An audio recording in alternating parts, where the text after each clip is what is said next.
Hi everybody, this is the Math 31 integration review. This is question 10.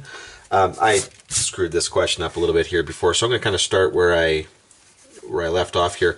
We're going to integrate or find the volume of when I rotate the functions cosine of x and sine of x, the area between them, from the y-axis out through the first quadrant. Now that involves these two pieces right here, but there's some symmetry here.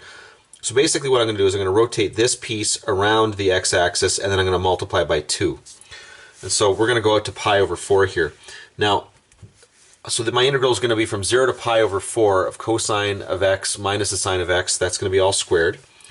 So the first thing we're going to do is we're going to simplify this, pi over 4. This will end up being cosine squared of x minus 2 sine x cos x, and I can see an identity there.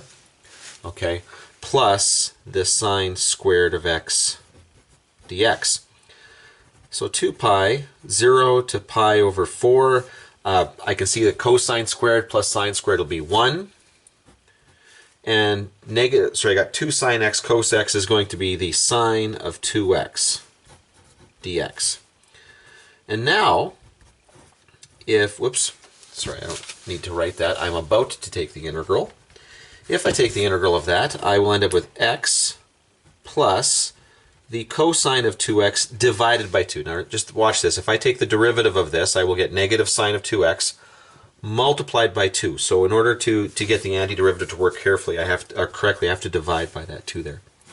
And I will evaluate this between 0 and pi over 4.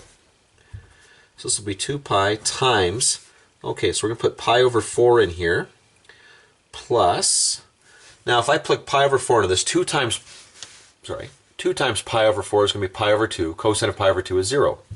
So that piece disappears. And so now what I'll do is I'm going to subtract the result when I evaluate that at 0. So if I plug 0 in for x, I get 0. And cosine of 2 times 0 is going to be 0. It's just going to be 1. So this will end up being 1 over 2. So I'm left with 2 pi times pi over 4 minus 1/2. Okay?